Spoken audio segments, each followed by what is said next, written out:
mar siempre ha sido un espejo de lo insondable.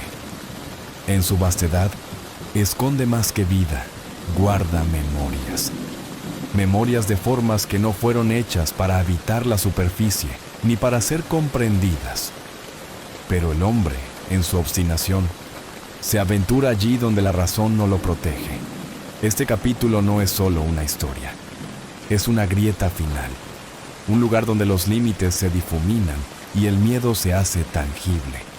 Si hasta ahora has tenido dudas, aquí empezarás a ver, o peor aún, a entender. Y quizás al terminarlo, no puedas mirar al mar de la misma forma nunca más, porque hay cosas que no solo están ocultas, sino que están despertando.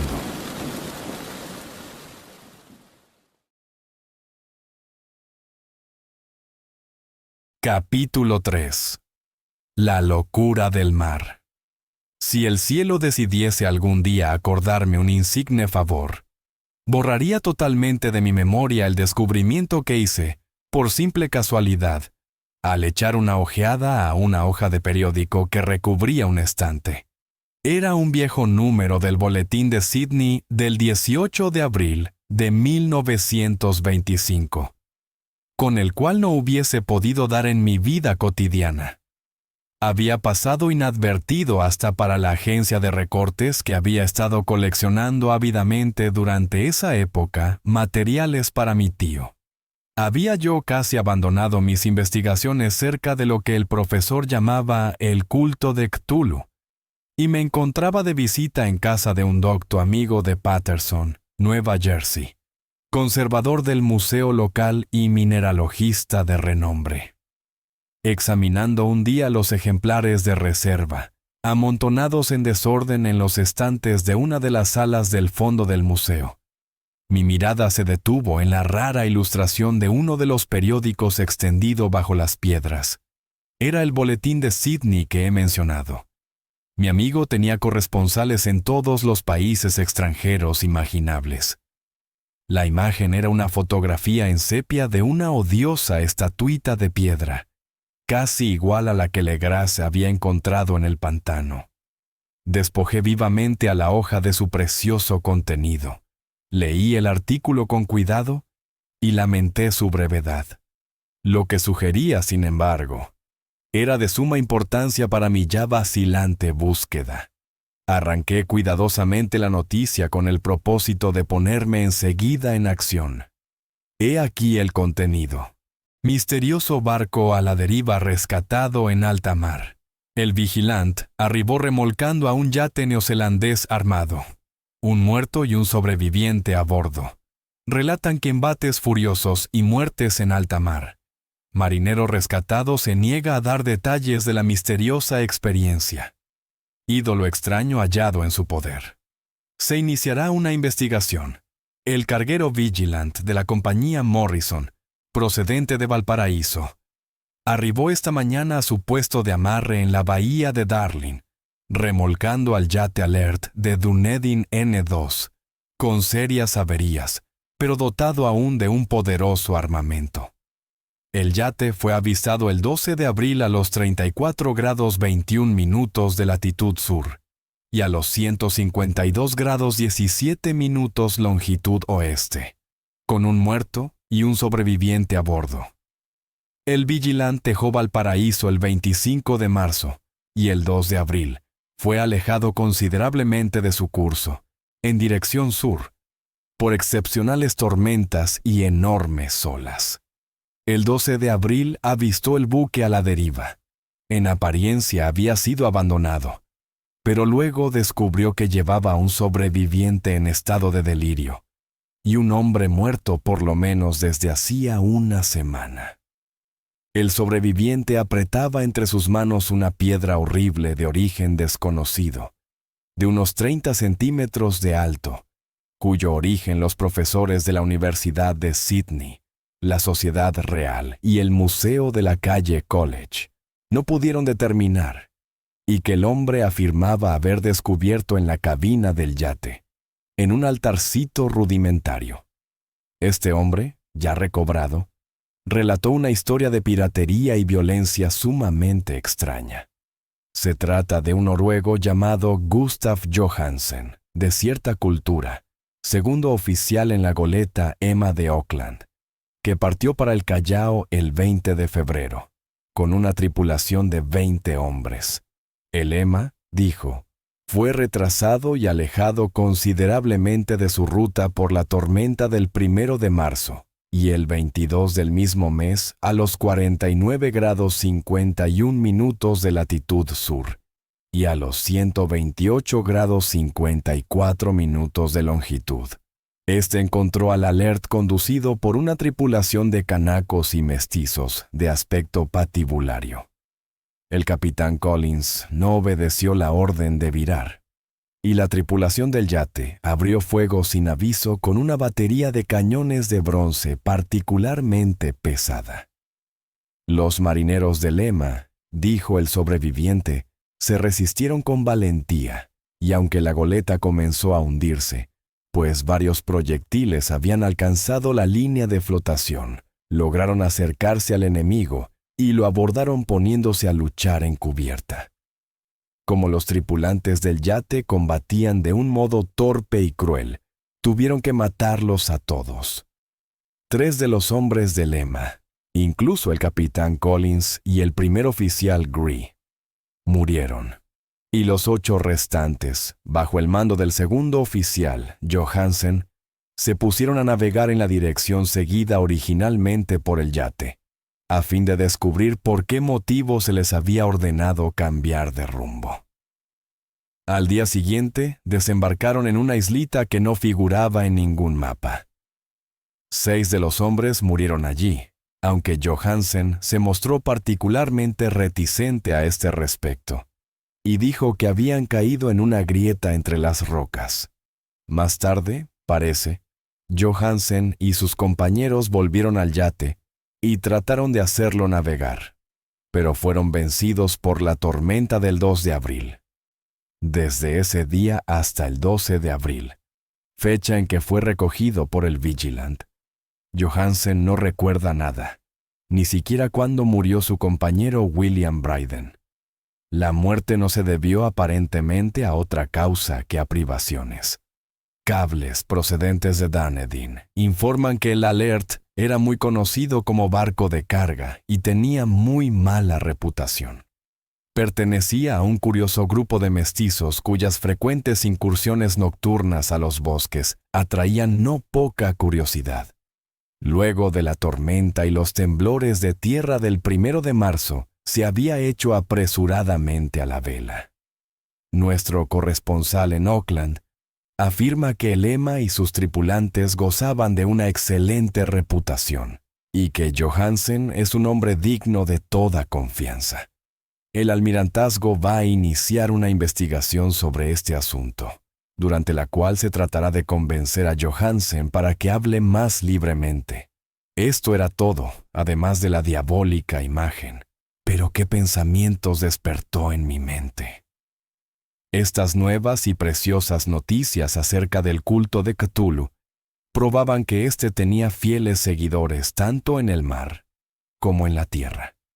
¿Qué motivo había impulsado a la híbrida tripulación a ordenar el regreso del Emma mientras navegaban con su ídolo? ¿Qué isla desconocida era aquella en que habían muerto 6 de los tripulantes, acerca de la cual el contramaestre Johansen se mostraba tan reticente? ¿Qué resultado había tenido la investigación del almirantazgo y qué se sabía del odioso culto en Dunedin?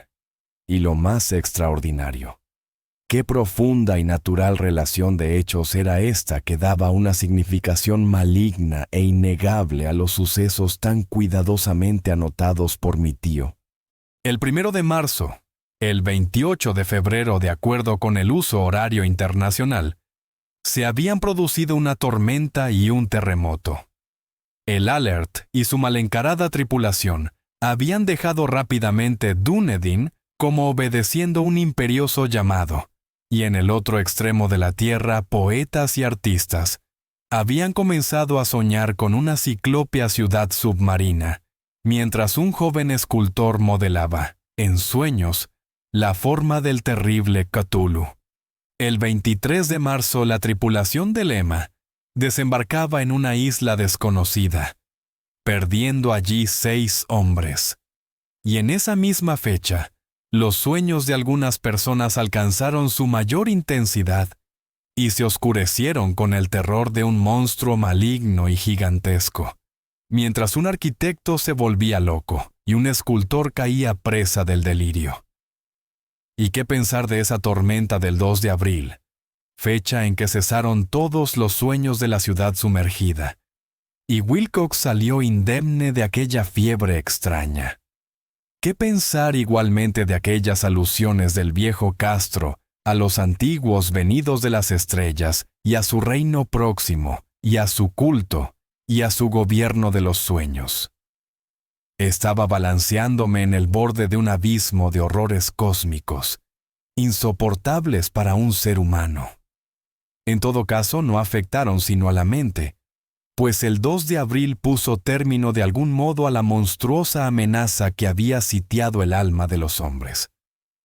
Aquella tarde, luego de haber pasado el día enviando telegramas y haciendo urgentes preparativos, me despedí de mi huésped y tomé un tren para San Francisco. En menos de un mes llegué a Dunedin, donde, sin embargo, descubrí que se sabía muy poco de los extraños miembros del culto que habían vivido en las posadas marineras. El vagabundeo en los muelles era asunto demasiado común, y no valía la pena mencionarlo. Pero algo oí a propósito de una expedición terrestre realizada por estos mestizos, durante la cual se escuchó el débil golpear de unos tambores, y se vio un fuego rojo en las colinas lejanas. En Auckland me enteré de que Johansen había vuelto a Sydney, donde acababa de sometérsele a un inútil interrogatorio, con el pelo totalmente cano, y que luego de vender su casita de la calle West, había regresado con su mujer a su viejo hogar, en Oslo. De su aventura no dijo a sus amigos más de lo que ya sabían los oficiales del almirantazgo, y todo lo que pudieron hacer fue darme su nueva dirección.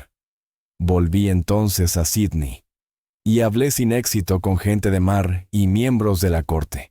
Vi el Alert en Circular Quay, en la bahía de Sydney, pero nada me reveló su casco. La imagen en cuclillas, de cabeza de pulpo, cuerpo de dragón, alas escamosas y pedestal con jeroglíficos, se conservaba en el Museo de Hyde Park. La examiné con cuidado y descubrí que estaba exquisitamente labrada y tenía el mismo profundo misterio, terrible antigüedad y sobrenatural rareza de material que el ejemplar más pequeño de Legras. Para los geólogos, me dijo el conservador del museo, la estatua era un enigma monstruoso, y juraban que no había en el mundo una roca parecida. Recordé, estremeciéndome, lo que había dicho el viejo Castro a Legras a propósito de los primeros grandes antiguos. Vinieron de las estrellas y trajeron consigo sus imágenes. Profundamente perturbado, resolví visitar al oficial Johansen en Oslo. Llegué a Londres, me reembarqué enseguida para la capital de Noruega, y un día de otoño, eché pie a tierra en un limpio desembarcadero, a la sombra del Egeberg. La casa de Johansen, descubrí, estaba situada en la ciudad vieja del rey Harold Hardrada, que había conservado el nombre de Oslo durante los siglos en que la ciudad principal adoptara el nombre de Cristianía.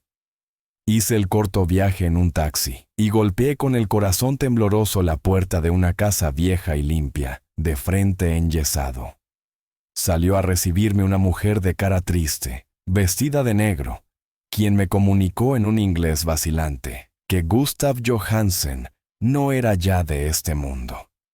No había sobrevivido mucho a su regreso, pues su aventura marina de 1925 le había destrozado la salud. La mujer no sabía más que el público, pero Johansen había dejado un largo manuscrito, que trataba asuntos técnicos, escrito en inglés con la intención manifiesta de que su esposa no lo entendiese. Mientras paseaba por una callejuela cerca del muelle de Gothenburg, un atado de viejos periódicos, salido de la ventana de un altillo, lo golpeó y lo hizo caer. 2 marineros indios lo ayudaron enseguida a levantarse, pero el hombre murió antes de que llegase la ambulancia.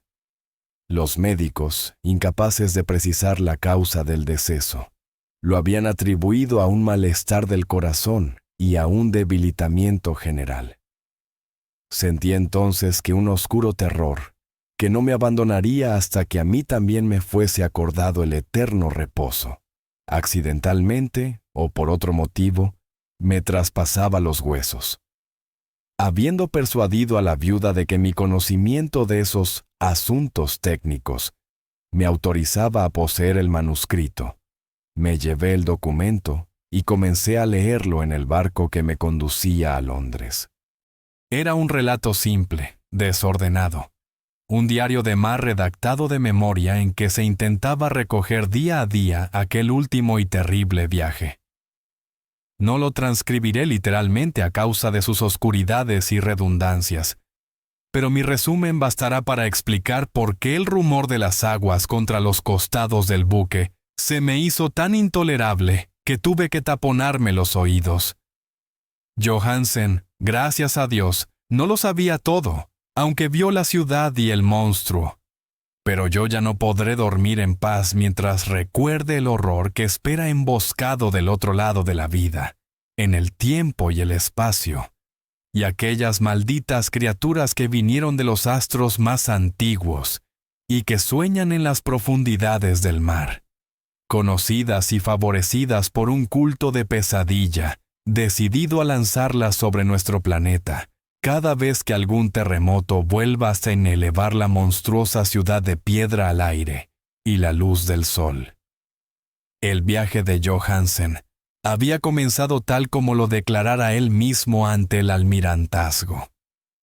El Emma había dejado Auckland en lastre el 20 de febrero y sintió todo el impacto de esa tempestad consecutiva al terremoto que arrancó a los abismos marinos el horror que pobló los sueños de los hombres. Recobrado el gobierno, el buque navegó favorablemente hasta encontrarse con el Alert el 22 de marzo, y sentí la pena del oficial al describir el bombardeo y el hundimiento de su nave. De los mestizos del yate, Johansen hablaba con un horror realmente significativo. Había algo abominable en ellos, que hacía que su destrucción pareciese casi un deber, y Johansen se sorprende ante la acusación de crueldad que contra él y sus compañeros hizo la corte. Ya en el yate capturado, Johansen y sus hombres, impulsados por la curiosidad, prosiguen viaje hasta avistar una alta columna de piedra que emerge del océano, y a los 49 grados 9 minutos de latitud oeste, y 126 grados 43 minutos de longitud sur, se encuentran ante una costa barrosa y una albañilería ciclópea cubierta de algas que no puede ser sino la sustancia tangible del terror supremo del universo. La ciudad muerta de R'lyeh, construida hace millones de años, antes de los comienzos de nuestra historia, por las enormes y espantosas criaturas que descendieron desde unos astros desconocidos. Allí yacen el gran Cthulhu y sus compañeros, ocultos en unas bóvedas verdes y húmedas desde donde envían, luego de incalculables ciclos, pensamientos que aterrorizan a los hombres sensibles y reclaman imperiosamente a los fieles del culto que inicien el peregrinaje de la liberación y la restauración. El oficial Johansen ignoraba todo esto, pero Dios sabe bien que había visto bastante. Creo que emergió de las aguas solo la cima de la ciudadela, coronada por un enorme monolito, donde yace el gran Cthulhu. Cuando imagino el tamaño de todo lo que puede esconder el fondo del océano, siento deseos de morir sin esperar ya más. Johansen y sus hombres se sintieron aterrados ante la majestad cósmica de esta húmeda Babilonia, habitada por demonios, y debieron sospechar instintivamente que no pertenecía ni a este ni a ningún otro planeta similar. En todas las líneas de la estremecida descripción de Johansen se advierte el mismo pavor. Ante el tamaño indescriptible de los bloques de piedra verde, ante la altura vertiginosa del monolito labrado, ante la asombrosa identidad de esas colosales estatuas y bajorrelieves con la rara imagen encontrada en la sentina del Alert. Sin conocer el futurismo, Johansen describe, al hablar de la ciudad, algo muy parecido a una obra futurista. En vez de referirse a una estructura definida, algún edificio, se reduce a hablar de vastos ángulos y superficies pétreas, superficies demasiado grandes para ser de este mundo, y cubiertas por jeroglíficos e imágenes horribles. Menciono estos ángulos pues me recuerdan los sueños que me relató Wilcox. El joven escultor afirmó que la geometría de la ciudad de sus sueños era anormal, no euclidiana, y que sugería esferas y dimensiones distintas de las nuestras. Ahora, un marino ilustrado tenía ante la terrible realidad la misma impresión. Johansen y sus hombres desembarcaron en la playa de esta monstruosa acrópolis y se treparon, resbalando, por los titánicos y musgosos escalones que ningún ser humano hubiera podido edificar. El sol mismo parecía deformado cuando se lo miraba a través de las miasmas polarizadas que emanaban de esta perversión submarina. Una amenaza tortuosa acechaba en esos ángulos desconcertantes, donde una segunda mirada descubría una concavidad, donde se había creído ver la convexidad. Todos los exploradores, aun antes de ver algo definido, salvo las rocas, los musgos y las algas, se sintieron presas de un indefinible terror. Todos habrían escapado si no hubiesen temido la burla de los otros, y solo de mala gana se decidieron a buscar, vanamente, como comprendieron más tarde, algo que sirviese de recuerdo. Rodríguez, el portugués, fue el primero en llegar a la base del monolito, y les gritó a los otros lo que acababa de descubrir. Poco más tarde los hombres contemplaron curiosamente una enorme puerta de piedra labrada con el ya familiar bajorrelieve del pulpo dragón. Se parecía, dice Johansen, a la enorme puerta de un granero. Todos vieron allí una puerta, ya que estaba encuadrada en un umbral, un dintel y dos montantes. Pero nadie pudo decidir si estaba situada horizontalmente, como la puerta de una trampa, o algo inclinada, como la puerta exterior de un altillo. Como lo hubiese dicho Wilcox, la geometría del lugar era errónea. Uno no podía estar seguro de que el mar y el suelo fueran horizontales, de modo que la posición relativa de todo el resto parecía variar fantásticamente. Bryden presionó sobre la piedra en diversos sitios sin resultado. Luego Donovan palpó con delicadeza los bordes, apretando separadamente cada punto. Subió con lentitud a lo largo de la grotesca moldura de piedra. Puede decirse que subió si se admite que la puerta no era al fin y al cabo horizontal. Y los hombres se preguntaron cómo una puerta podía ser tan enorme. Al fin, muy suavemente, muy lentamente, la parte superior del panel comenzó a inclinarse hacia adentro, y todos vieron que la piedra se balanceaba. Donovan se deslizó o trepó de algún modo a lo largo de uno de los montantes, y los hombres se pusieron a observar el curioso retroceso de la puerta monstruosa. En este fantástico mundo de deformaciones prismáticas, la piedra se desplazaba anormalmente en diagonal, despreciando todas las leyes de la materia y la perspectiva. La abertura mostraba una oscuridad casi material.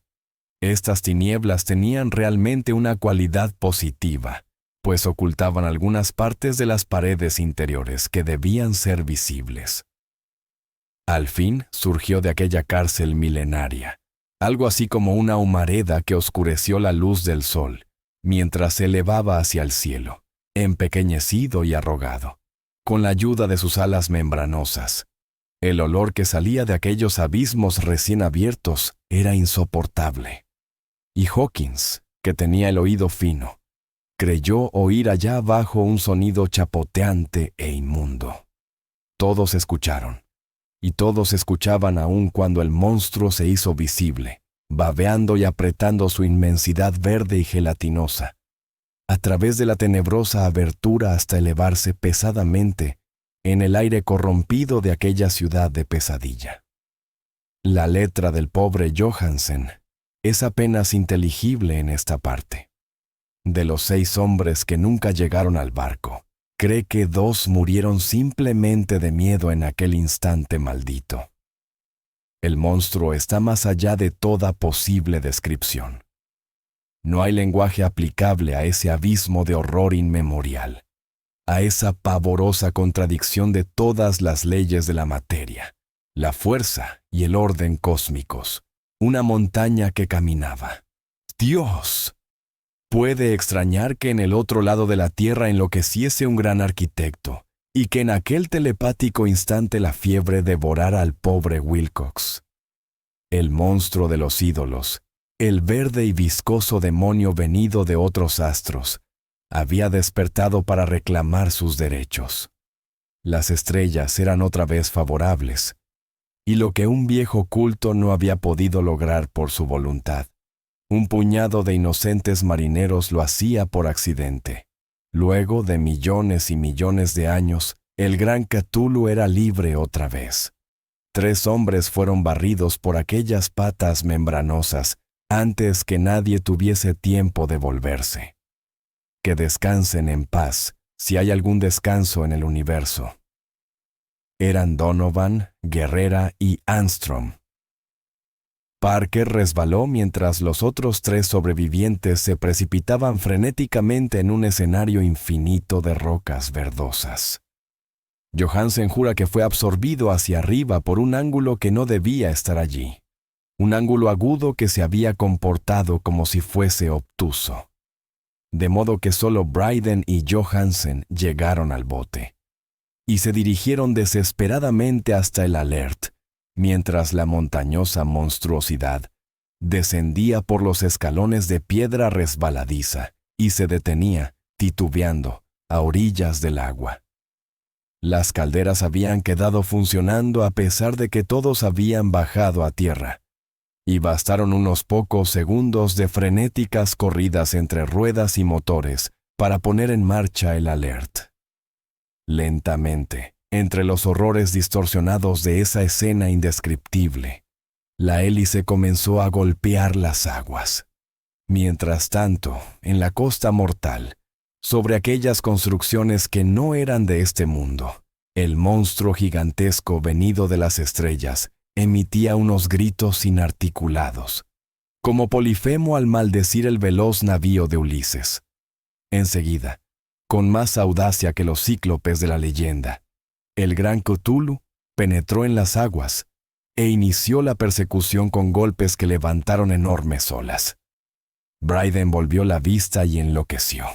Desde entonces, rió a intervalos hasta que la muerte lo alcanzó en su cabina, mientras Johansen vagaba delirando de un lado a otro. Pero Johansen no había abandonado la partida. Comprendiendo que el monstruo alcanzaría seguramente el Alert antes de que la presión llegase al máximo, resolvió intentar algo desesperado, y acelerando los motores, subió rápidamente a la cubierta e hizo girar el timón. En la superficie de las aguas hubo un remolino espumoso, y mientras crecía la presión del vapor, el valiente noruego dirigió el navío contra aquella montaña gelatinosa, que se alzaba sobre las sucias espumas como la popa de un galeón demoníaco. La horrible cabeza de pulpo, envuelta en tentáculos, llegaba casi hasta la punta del bauprés. Pero Johansen no retrocedió.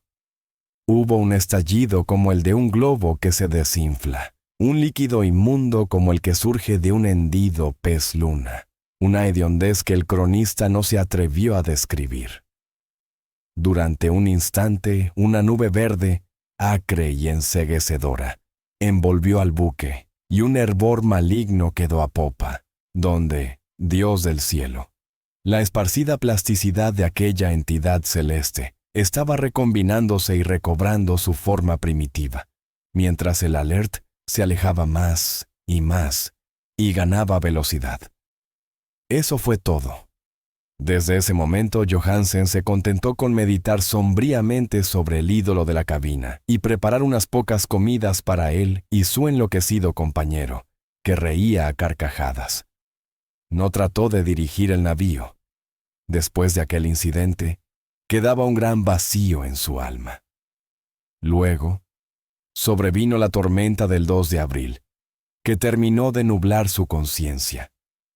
Recordaba confusamente infinitos abismos líquidos de espectrales paredes giratorias, vertiginosos desplazamientos por mundos huidizos en la cola de un cometa y saltos convulsivos de las profundidades del mar hasta la luna y luego otra vez hasta el mar, todo envuelto en el coro de carcajadas de las antiguas divinidades y de los verdes demonios del Tártaro, de alas de murciélago.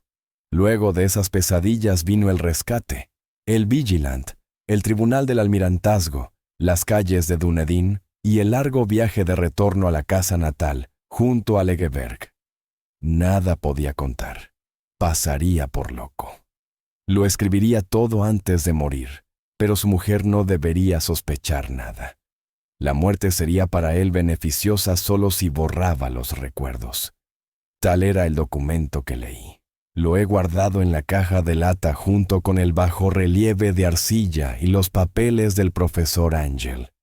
Incluiré este relato, esta prueba de mi propia cordura donde se ha unido lo que espero que nunca volverá a unirse. He contemplado todo lo que en el universo puede haber de horroroso, y aún los cielos de la primavera y las flores del verano me parecerán desde ahora impregnados de veneno. Pero no creo que viva mucho. Como desaparecieron mi tío y el pobre Johansen, así desapareceré yo. Conozco demasiado y el culto todavía existe. Cthulhu existe también, supongo, en ese refugio de piedra que le sirve de abrigo desde que el sol era joven. Su ciudad maldita se ha hundido otra vez, pues el Vigilant navegó por aquel lugar después de la tormenta de abril. Pero sus ministros en la tierra bailan aún, y cantan y matan en lugares aislados, alrededor de monolitos de piedra coronados de imágenes. Cthulhu tuvo que haber sido atrapado por los abismos submarinos, pues si no el mundo gritaría ahora de horror. ¿Quién conoce el fin? Lo que ha surgido ahora puede hundirse, y lo que se ha hundido puede surgir. La abominación espera y sueña en las profundidades del mar, y sobre las vacilantes ciudades de los hombres flota la destrucción. Llegará el día, pero no debo ni puedo pensarlo.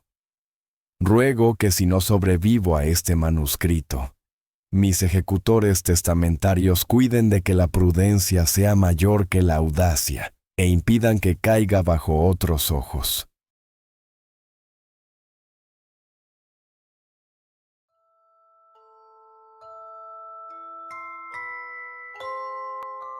El marinero sobrevivió. Vio lo imposible y volvió para contarlo. Pero nunca volvió a ser el mismo. Sus palabras no son solo testimonio, son advertencia. Porque si esa criatura, esa forma colosal que se alzó del mar, existe, entonces todo lo que creemos sobre el universo se derrumba. No hay orden, no hay seguridad, solo el caos de lo incomprensible. Lovecraft no escribió para entretener, escribió para recordarnos que somos minúsculos y que en algún rincón del abismo, Cthulhu sueña y aguarda. Este capítulo no termina la historia, solo marca el silencio antes de que vuelva a sonar el llamado, porque la pesadilla no se ha ido, solo duerme, por ahora.